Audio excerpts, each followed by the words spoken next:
빨리 읽고 자야겠다. 이거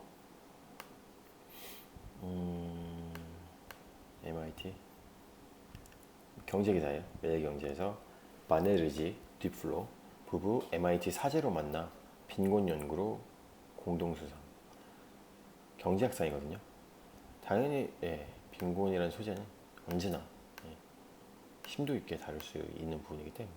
근데 이제 사제로 만났어. 몇 살 차이까? 한번 읽어보도록 할게요. 노벨 경제학상의 빈곤 퇴치 해법 제시는 3인. 3인이요? 아, 오케이. 인도 출신 바네르지 교수. 이름이 인도 디플로는 누구죠? 세계은행과 인도 정부의 정책 조언을 했던 분인 것 같아요. 최원수 수상 디플로 교수. 여성 경제학자 두 번째 영예. 손에 잡히는 빈곤 대책 제시. 근데 왜 3인이지? 읽어보도록 하겠습니다. 아, 한 명 더 줬구나. 이 부부를 하나 주고, 크레이머 하버드대 교수. 크레이머 되게 유명하신 분 아닌가요? 케냐에서 무료 급식 등 현장 연구. 빈곤 퇴치는 금전 지원보다 보건 교육 질적 개선이 우선. 그렇죠. 단순히 돈을 주는 것보다는 어떤 퀄리티적인 부분이 중요하죠. 지금은 단순히 이제 어떤 뭐 빈곤 그 개수 뭐지? 진위 개수. 빈곤 개수라기보다는 진위 개수는 이제 소득 격차 개수긴 한데 부평 개수죠. 사회적인 부평 개수. 그러니까 그런 것들보다는 이렇게 실질적인 부분. 왜냐면은 교육과 이제 이런 부분들이 제대로 해야 내가 건강할 수 있고 또 교육을 잘 받아야 그걸 통해서 내 커리어라든지 소득 수준 이런 것들을 더 영향시킬 수 있으니까 발전시킬 수 있으니까 발전시킬 수 있기 때문에 결과적으로 이게 빈곤 퇴치가 되는 거죠. 이 세 명인 것 같아요. 바네르지, 뒤플로, 크레이머 교수 이렇게 되는 거죠. 그래서 제가 51회 노벨 경제학상은 아브 히지트 바네르지 교수, 에스테르 디플로 미국 매사추세츠 MIT 교수. 둘 다 교수네요. MIT. 사실 시간으로 만났지만 둘 다 교수라고 했었어요. 그래서 마이클 크레이머 하버드대 교수가 수상위원회를 알았다. 다 미국에서도 나왔네요. 그래서 스웨덴 왕립과학원 노벨상은 스웨덴에서 한다는 거 아시면 될 것 같고 노벨위원회가 14일 노벨 경제학자 학상 수상자를 발표하고 있다. 올해 노벨 경제학상을 공동 수상한 아브 히지트, 바네르지, 에스텔 디플로, 미국 MIT 교수는 부부다. 바네르지 교수와 디플로 교수는 MIT에서 교수와 학생으로 처음 만났고 빈곤 퇴치 연구소를 공동 설립한 개발 경제학 분야 동지이기도 하다. 경제. 근데 이제 경제학이 여러 가지가 있는데 그중에서 개발학 분야였네요. 디벨롭먼탈 이코노믹스겠죠. 인도 태생의 바네르지 교수는 백인이 아닌 남성 중 세 번째로 그래요. 백인이 아닌 남성 중 세 번째로 노벨 경제학상을 수상했다. 최초는 1900 이런 거 굳이 말할 필요는 없겠지만 그만큼 예외적이니까요. 최초는 1979년 수상자인 아서 루이스 전 프린스턴대 경제학과 교수. 어느 사람인지 안 말해줬네요. 뭐 인도 사람이겠죠. 모르겠어요. 어쨌든 두 번째는 1998년 수상한 또 10년 간격이네요. 아마르티아 센 하버드 경제학과 교수다. 또 빈곤에 관한 연구로 노벨 경제학상 수상자가 나온 것은 2015년 앵거스 디턴 이후 4년 만이다. 그래요. 디플로 교수는 역대 노벨 경제학상 수상자 가운데 최연소이자 두 번째 여성 수상자가 되는 영예를 얻었다. 대단하네요. 1972년생인 디플로는 아직 올해 생일이 지나지 않아 만 46세이다. 여성 최초 노벨 경제학상 수상자는 경제 지배구조 연구로 2009년 올리버 윌리엄슨 버클리 캘리포니아대 교수와 공동 수상한 엘리너 오스토럼 인디아나대 교수다. 엘리너 분이 받은 거예요. 이분이랑 공동 수상을 했어요.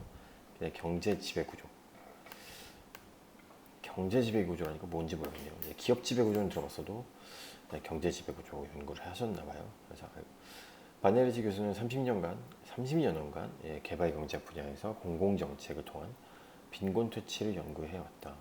현재는 MIT에서 개발 경제학 관련 연구와 강의를 병행하고 있으며 세계은행과 인도 정부 등의 경제 정책을 조언하고 있다.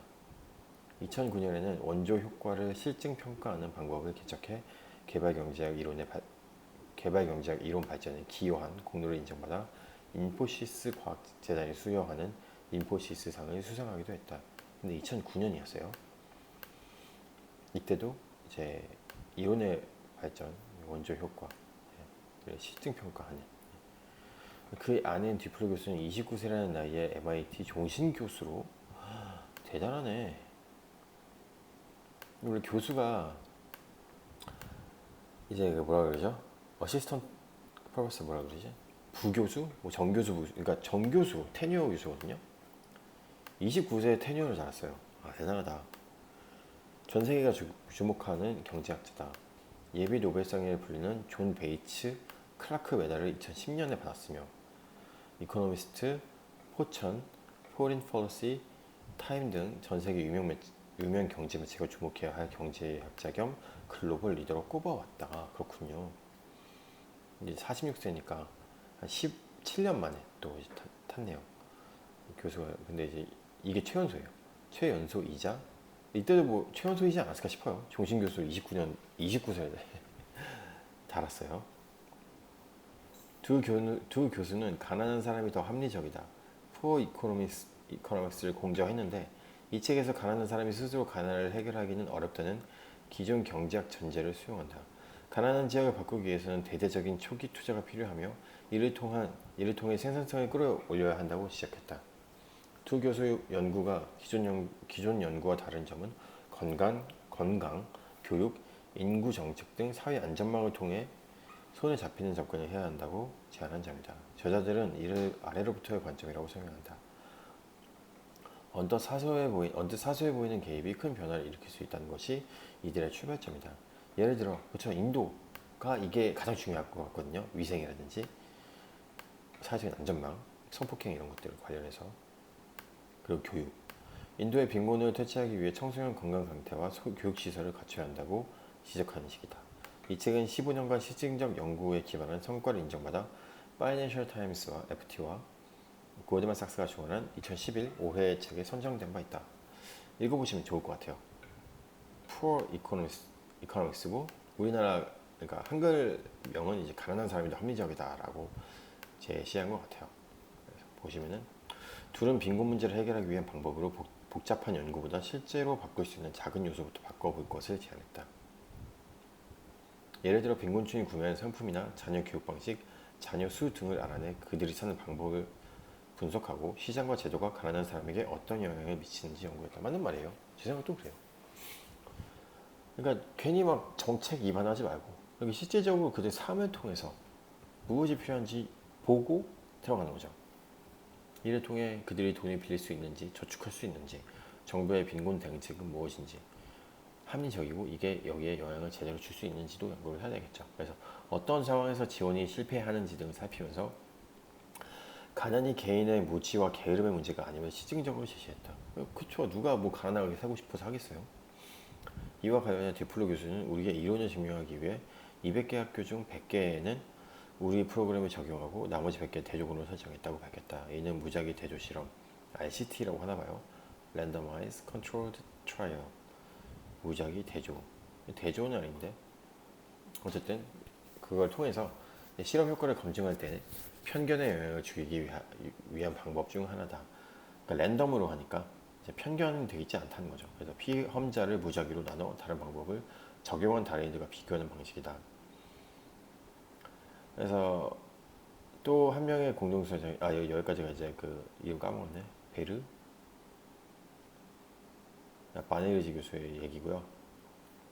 또 한 명의 공동수상자인 마이클 크레이머 하버드대 교수 역시 개발도상국의 교육, 건강, 농업 등 다양한 이슈를 다룬 빈곤 퇴치 연구 전문가다. 그는 2003년에 디플로 교수와 함께 개발도상국 또 디플로 교수와 함께 했었나 보죠. 그래서 이제 개발도상국 지원 프로그램 효과를 평가하는 방법을 연구한 보고서를 발표했던 인연이 있다. 이 보고서에서 두 교수는 개발도상국 교육 지원 프로그램의 교육 참여율, 교육 개편과 투입되는 자원 등을 비교해 성과를 평가하는 내용을 다뤘다.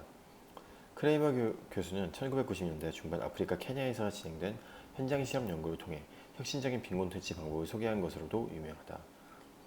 그는 개발도상국 교육에서 교과서, 급식, 무료 지급 효과를 연구하고 현장 교사에게 학생 성적에 따라 긍정적인 인센티브를 제공하는 정책에 대한 성과도 평가했다.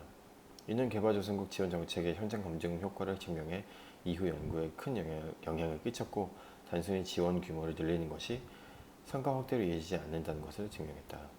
바네르지 교수와 디프로 교수 역시 교육 프로그램에 단순히 학생을 많이 참여시킨다고 해서 성과가 향상되지 않으며 학교와 교육 수준을 개선하는 것이 필수적이라면서 크레이머 교수 연구와 비슷한 보고서를 발표한 바 있다. 교육 수준을 개선하는 것도 당연히 좋겠지만 빈곤한 분들의 교육 이해도의 향상도 중요할 것 같아요. 예, 교육 수준 자체가 높다고 해서 이거 다 받아들일 수 있는 게 아니잖아요. 그래서 사실 더 많은 노력이 필요해요. 이 교육을 왜 받아야 되는지랑 이 교육 그 빈곤한 분들의 교육적인 수준을 맞춰가면서 일을 발전시킬 수 있는, 그러다 보니까 교육을 하는 방법론적인 측면도 상당히 중요하다고 생각하거든요. 저는 개인적으로는. 그래서 스웨덴 왕립과학원 노벨위원회는 올해 노벨 경제학상 선정 이유를 이렇게 밝혔다. 가장 효과적으로 세계의 빈곤 문제를 퇴치하기 위한 해법을 얻고자 새로운 접근 방식을 도입한 학자들이다.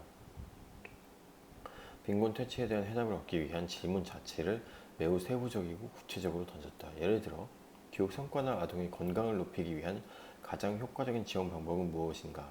라는 식이다. 수상자들은 이처럼 작고 구체적인 질문이 섬세하게 만들어진 실험을 통해 가장 좋은 해답을 가져올 수 있음을 보여줬다. 실제로 빈곤의 영향을 가장 많이 받고 있는 이들에게 말이다. 근데 뭐 막상 그 방법이 어떻게 진행되는지 알고 싶은데 궁금하지만 그 제대로 밝히진 않았어요. 그래서 전 세계 학자 5만 6천여 명의 논문 자료를 비교 분석한 연구 논문 학회 레팩이 논문 인용 횟수 등을 근거로 개발한 연구 결과 활용 지수에서 세 수상자는 모두 상위 1%에 속한 것으로 전해졌다. 그렇군요. 약간 첨언이죠. 그래서 이를 통해서 약간 어떻게 보면 약간 백그라운드 책인 것 같아요. 그냥 약간 기본적인 자격이겠죠. 이거에 속한 부분 중에서 또 되는 것 같아요. 그래서 여기까지 읽어보았고요. 개인적으로 이 디플로라는 분이 어떤 분인지 궁금해지는. 나이가 몇이지? 72년생이라고 했거든요. 이분은 몇 살이지? 나라면 대로 한번 찾아보자. 72년 46세니까. 어쨌든 그래서 다시 한번 읽고 끝내도록 하겠습니다. 바네르지 디플로 교수 그리고 크레이머 교수에 대한 설명이 없었네요. 어쨌든 바네르지 디플로 부부 MIT 사제로 만나 빈곤 연구로 공동 수상. 이 부분의 기사를 읽고 싶었나 봐요. 그래서 크레이머 교수를 뺐어요. 그래서 사제로 만나서 결혼했다. 뭐 결혼했다가 아니라 공동 수상했다를 좀 더 강조하고 싶었나 보죠. 사실 이게 뭐 그렇게 중요한 부분은 아니었지만 어쨌든 뭐 재밌는 부분이긴 하다 보니까 헤드라인에 걸은 것 같아요. 그래서 바네리지 디플로 부부 그리고 크레이머 교수가 이제 빈곤 연구로 공동 수상했다는 걸 알려드리면서 마지막 기사 읽어봤습니다.